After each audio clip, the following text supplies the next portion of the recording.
Bonsoir amis de l'horreur et bienvenue dans ce nouveau top 10. Et oui, j'en ai fait quelques-uns ces derniers temps, mais ne vous y habituez pas trop non plus. Aujourd'hui, le thème me tient particulièrement à cœur, et pour cause. Pour les plus assidus d'entre vous, rappelez-vous, il y a quelques années, j'avais déjà sorti un petit top des meilleures adaptations de Stephen King, selon moi. Et là, il est temps de faire de même pour un autre auteur, qui est personnellement mon romancier horrifique préféré, j'ai nommé le grand Clive Barker. Le papa de Hellraiser, entre autres, pour ceux qui dorment au fond de la classe et qui ne savent pas de qui on parle. Très mauvaise idée de se mettre au fond de la classe. Et le timing est particulièrement bien choisi, puisque j'ai l'honneur d'être l'invité du festival 7ème Arg, qui se tiendra du 26 au 31 octobre à Namur, en Belgique, et qui se concentre cette année sur Clive Barker. Quelle coïncidence! Pour l'occasion, c'est moi qui présenterai la plupart des films liés à Barker qui seront présentés lors du festival, dont une bonne partie sera citée dans cette vidéo, forcément. Donc n'hésitez pas à venir découvrir ou redécouvrir tous ces merveilleux films avec nous, et également de venir fêter Halloween à Namur au 7ème Arg, en bonne compagnie. Vous trouverez toutes les informations en description et dans les commentaires, n'hésitez pas à réserver vos places et à venir nous faire un petit coucou. Mais pour l'heure, c'est parti pour ce top 10 des adaptations de Clive Barker, ou au moins de films dérivés de ses écrits. Et vous verrez, cette nuance a son importance. Et on commence avec le numéro 10.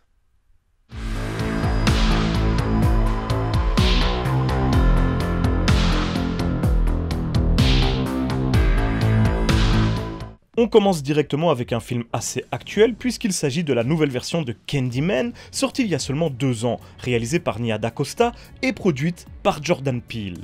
Une version qui avait beaucoup divisé lors de sa sortie, mais que moi j'avais plutôt aimé et à laquelle j'avais d'ailleurs consacré une vidéo tout entière. Mon avis n'a pas changé depuis lors et j'avoue toujours plutôt apprécier cette version 2020 du mythe de Candyman, désormais très éloignée de ce qu'était la nouvelle de Barker sans que cela soit dérangeant. Car le personnage de Candyman a complètement échappé à son auteur originel et représente quelque chose de beaucoup plus grand, beaucoup plus profond qu'à l'époque. Il est devenu un authentique symbole et c'est assez rare de voir des figures du cinéma d'horreur prendre autant d'importance en dehors du médium.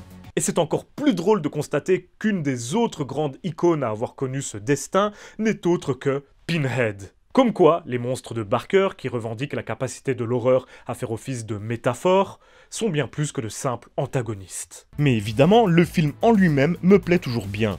L'esthétique très soignée, très moderne de Nia DaCosta est superbe et vient faire écho par moments au cinéma d'autres grands, comme Cronenberg, l'un des grands maîtres de Barker également.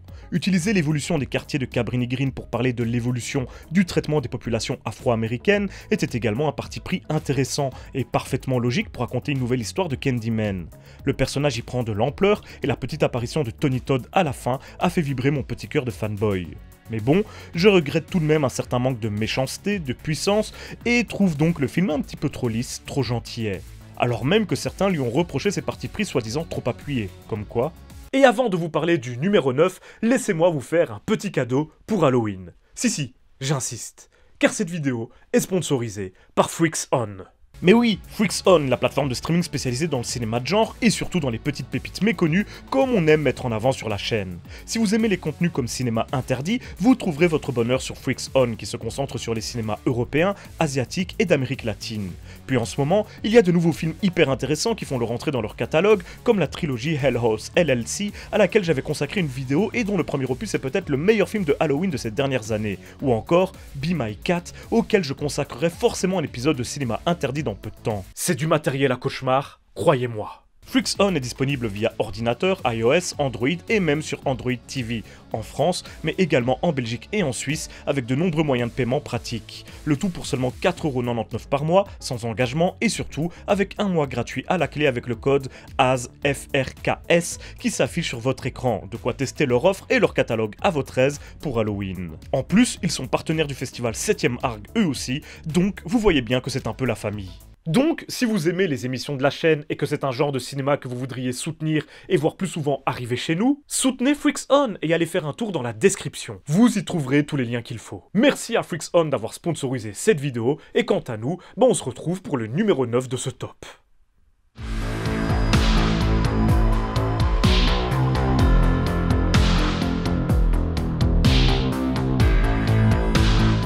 On enchaîne avec un long métrage nettement moins connu que le précédent, Book of Blood de John Harrison, adaptation de la nouvelle du même nom qui a d'ailleurs donné son titre au recueil le plus célèbre de la bibliographie de Clive Barker, ses fameux livres de sang. Et si, je peux d'ores et déjà le dire, le film de Harrison est selon moi lui aussi trop gentillet, un peu trop lisse, un peu trop plat, il parvient malgré tout, en particulier dans sa première partie, à proposer une atmosphère assez angoissante, un point peut-être relativement rare dans les films adaptés de l'univers de Barker, dans lesquels l'épouvante laisse en général plutôt place au malaise, au dérangement, au bizarre, à la violence graphique décomplexée et à un fantastique exubérant et assumé. Ici, nous avons presque droit à une ambiance de maison hantée, avec une bonne dose de mystère que Harrison arrive plutôt bien à nous servir malgré une mise en scène qui manque d'inventivité et de fulgurance. Mais surtout, il y a dans Book of Blood quelques scènes qui, esthétiquement, valent largement le coup d'œil, et pour cause. Elles sont sorties directement de l'imagination de Barker, et voir en image certaines de ces excellentes idées couchées à la base sur le papier, c'est tout le but de ces adaptations. Cela en fait donc, à mon sens, un film réussi et qui mérite que vous vous y intéressiez. Beaucoup plus que le décevant Box of Blood de Hulu, sorti en 2020 par exemple. Bref, un numéro 9 à découvrir donc, peut-être en ma compagnie au 7ème ARG.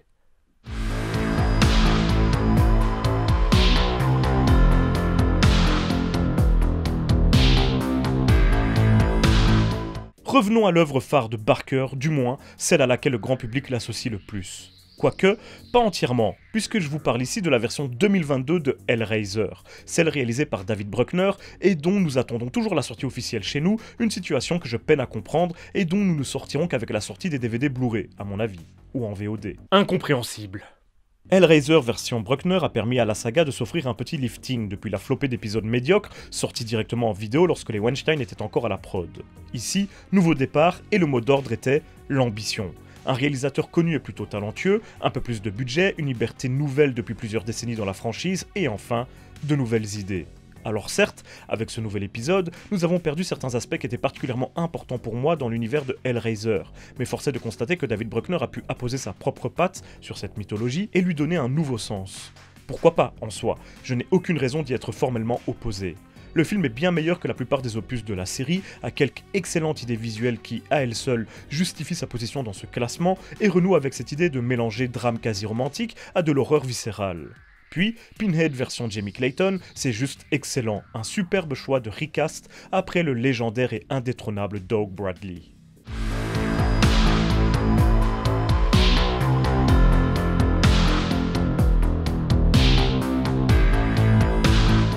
Il fallait bien commencer à parler des longs métrages réalisés par Barker lui-même, et je commence avec le tristement sous-estimé Le Maître des Illusions, adaptation du roman The Last Illusion, sa dernière réalisation en date. Et vraiment une petite pépite que je vous recommande chaudement d'entrée de jeu.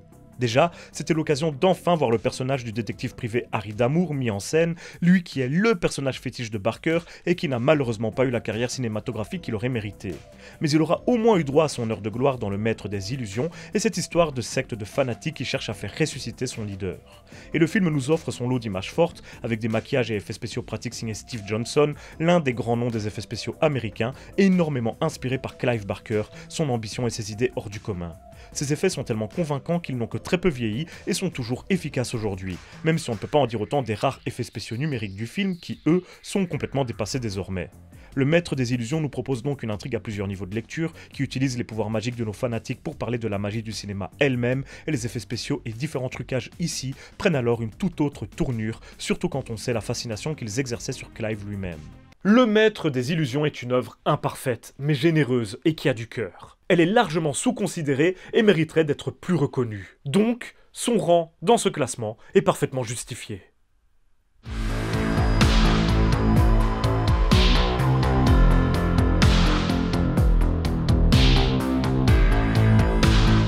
Là, on commence à vraiment parler.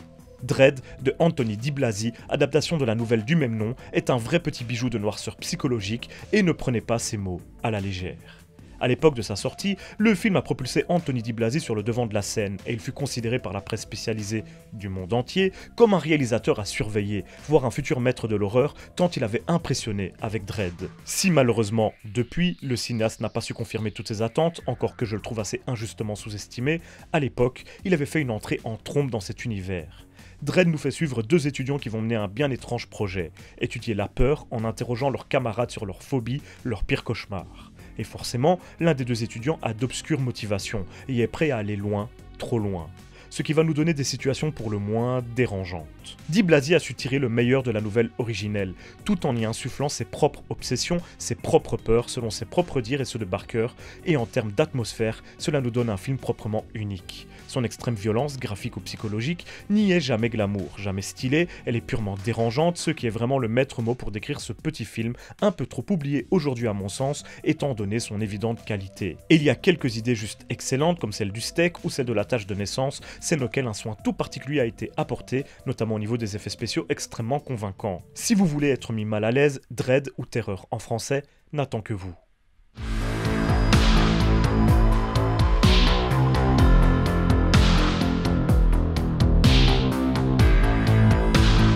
On continue sur cette belle lancée avec un autre film que j'apprécie tout particulièrement, Midnight Meat Train de Ryuhei Kitamura, le papa fou de Versus entre autres. Une association assez extraordinaire déjà à l'époque, mais tout autant aujourd'hui, le genre de duo Barker-Kitamura qu'on aimerait voir plus souvent. Sans oublier la présence au cast dans le rôle principal d'un encore novice Bradley Cooper, ou d'un excellent Vinnie Jones dans le rôle de l'antagoniste, ou même encore d'une Brooke Shields parfaite dans le rôle d'une artiste sévère et prétentieuse. Dans cette histoire, Bradley Cooper incarne un photographe qui se concentre sur des scènes macabres sur lesquelles il tombe par hasard pour essayer de tirer son épingle du jeu, de se faire connaître. Il croisera malgré lui la route d'un tueur impitoyable qui s'attaque aux passagers solitaires des derniers métros chaque nuit. Dans le film et la nouvelle, la ville, a priori New York, est un personnage à part entière. Elle corrompt chacun de ses habitants qui ne s'en rendent pas compte. Ils vivent leur vie mécaniquement, perdent leurs espoirs et leur personnalité, peu à peu.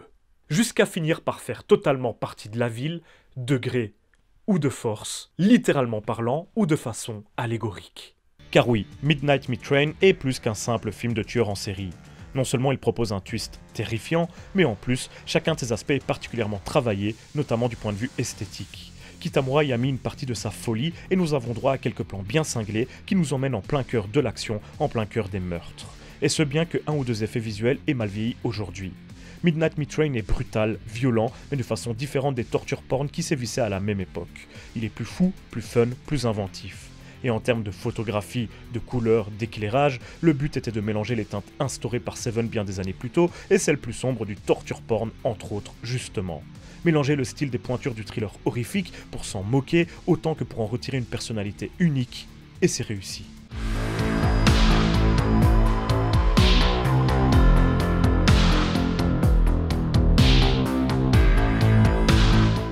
Bon, on passe à la vitesse supérieure avec un authentique classique, un petit chef-d'œuvre de l'horreur moderne.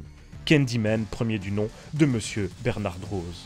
Un thème musical magistral, signé Philip Glass, resté dans la mémoire comme l'un des meilleurs de l'histoire du cinéma d'horreur, un boogeyman intemporel, incarné de façon extraordinaire par un Tony Todd désormais inscrit au panthéon des méchants cinématographiques, une enquête bien ficelée, un mélange entre réalité, critique sociale, folie et fantastique qui fonctionne super bien. Que dire de plus ? Certaines scènes sont restées gravées dans ma mémoire, genre toutes les apparitions de Candyman dans le film, la façon dont le film utilise le concept de légende urbaine pour dépeindre la réalité de Cabrini Green, véritable quartier difficile de Chicago, gangréné par les gangs, la violence et la drogue, est juste une manière très intelligente de prolonger l'horreur de la nouvelle originelle de Barker. Puis, impossible de ne pas revenir à nouveau sur la figure du Candyman, tragique, profonde et complexe, à milieu d'autres antagonistes comme Jason, Freddy ou Chucky, que j'adore, entre guillemets stupidement méchants. Ce qui en fait, entre autres, un bad guy typiquement barkerien, tout comme l'horreur du film est typiquement barkerienne. Elle est là pour symboliser des horreurs bien réelles, pour mettre en scène des concepts humains bien ancrés dans notre réalité, mais en utilisant le fantastique pour en parler de façon différente, pour faire opérer la magie. Et Candyman fait définitivement opérer la magie, croyez-moi. Un authentique classique.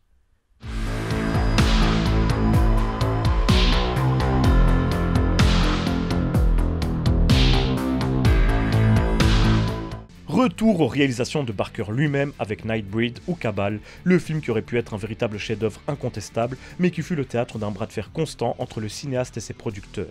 Et vous pouvez choisir la version de votre choix. La version cinéma, la Director's Cut, ou celle de Russell Charrington qui sera projetée lors du 7e ARG en sa présence. Toutes ces versions ont cette place dans le podium de ce top, selon moi. Une atmosphère unique qui porte tout l'amour incommensurable que Barker éprouve pour les monstres, appuyé par la musique de Danny Elfman et par toute une mythologie fantastique aussi inventive que fascinante. Puis bon, nous avons tout de même droit à David Cronenberg lui-même en tant qu'antagoniste principal du film. Et évidemment, dans un long métrage consacré aux monstres, le méchant ne pouvait être qu'un humain, tout ce qu'il y a de plus ordinaire, surtout quand c'est Clive Barker qui est aux manettes. Car si le film est bel et bien manichéen, il s'amuse tout de même à jouer avec les attentes du spectateur et à surprendre par l'identité de ces véritables monstres. Et oui, aujourd'hui, c'est assez cliché de dire ça, mais le véritable monstre n'est pas celui que l'on croit. Mais Barker le fait avec tellement d'amour, tellement de finesse, comme un genre de Del Toro, en plus chaotique, mais aussi en plus subtil, selon moi. Les monstres de Median représentent les communautés qui vivent en marge de la sacro-sainte norme, si chère au cœur de Barker. Des êtres différents des autres, ceux qui représentent la majorité dans notre société, ce qui les oblige donc à vivre cachés, car ils sont différents, incompris, pointés du doigt et désignés comme ennemis de la société dite normale. Le film est bourré de métaphores à ce sujet, mais même si ce sous-texte ne vous intéresse pas, vous ne pourrez pas rester insensible au charme de son univers si original et de ses personnages hauts en couleur et attachants. J'aime Nightbreed d'amour malgré ses défauts, et un jour, moi aussi, j'irai à Median.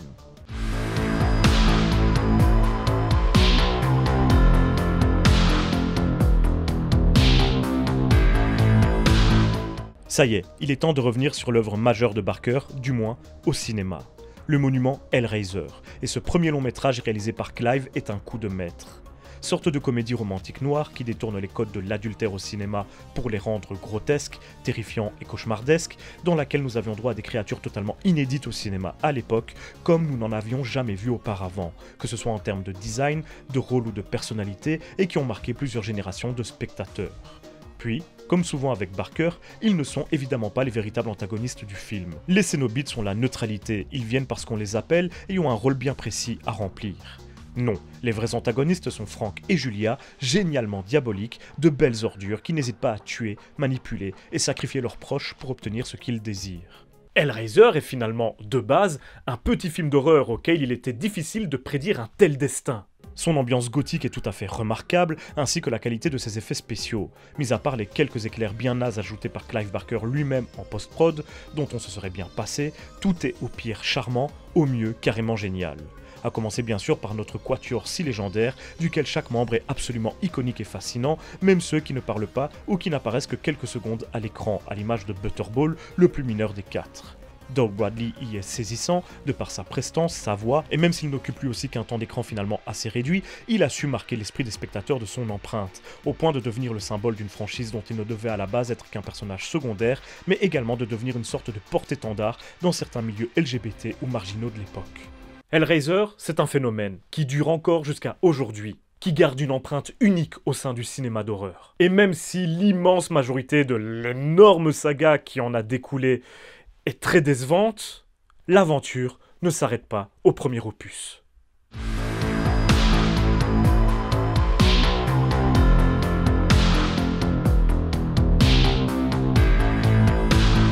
Car oui, pour ceux qui se souviennent de mon top 10 de la saga Hellraiser, c'est exactement mon même top 2. Je suis un énorme fanboy de la saga, et j'insiste sur le mot énorme, en particulier des deux premiers films. Et même si j'avoue sans peine que Hellraiser 2 est probablement plus imparfait que le premier, objectivement parlant, c'est en grande partie dû à sa gigantesque ambition. C'est l'un des rares films d'horreur à avoir voulu aller aussi loin en termes de description de l'enfer, mise en place d'une véritable mythologie, de tout un univers visuel complètement nouveau et original. Hellraiser 2 propose un authentique voyage dans un autre monde, une autre dimension, parfaitement dans la continuité du premier film et explore à sa façon, avec les obsessions de Tony Randell, le labyrinthe imaginé par Clive Barker à la base. Le traitement de Léviathan, de Julia, de nos 4 Cénobites originels, tout est grandiose et épique et donne à ce second opus un aspect monumental que n'avait pas le tout premier, plus intimiste, cloîtré dans ses petites maisons d'Angleterre. Du coup, j'arrive sans peine à pardonner à ce Hellraiser 2 ses défauts, surtout visuels. Des effets spéciaux parfois un peu dépassés, mais en même temps, il y en a tellement, et une mise en scène parfois un peu trop vieillotte et fonctionnelle, malgré quelques coups d'éclat et fulgurances assez stupéfiants qui viennent rehausser le niveau global. Et puis même en termes de sous-texte ou de seconde lecture, il y a tout un tas de petits détails croustillants qui viennent témoigner de la richesse du film, comme cet antagoniste, chirurgien reconnu, qui fume comme un pompier, une contradiction qui faisait beaucoup rire Peter Atkins, scénariste du film et ami de Barker, et probablement la personne en dehors de Clive lui-même qui comprend le mieux la saga. Hellraiser 2, c'est le Léviathan, c'est le labyrinthe, c'est une autre dimension, c'est le chemin que j'aurais aimé voir prendre toute la saga. Explorer cet univers-là est tellement jouissif, c'est une aventure tellement gargantuesque que je garderai toujours énormément d'estime pour ce film. et je l'adorerai toujours au plus haut point. Et voilà qui vient clore ce top 10 des meilleures adaptations issues de l'univers de Clive Barker, et mesdames et messieurs, quelle liste! Je vous rappelle que vous pouvez venir découvrir la plupart de ces films avec moi, en personne, au 7e Arc à Namur du 26 au 31 octobre 2023, et que vous trouverez toutes les informations en description. N'oubliez pas non plus d'aller jeter un petit coup d'œil à Freaks On, vous avez un mois gratuit avec le code ASFreaks, à entrer sur le site dans la case code promo, de quoi bien profiter de Halloween. J'espère vous voir nombreux et nombreuses au 7e ARG, mais de toute façon, on se retrouve très bientôt pour une prochaine vidéo, et d'ici là, surtout n'oubliez pas, si vous avez peur, c'est que vous êtes toujours en vie.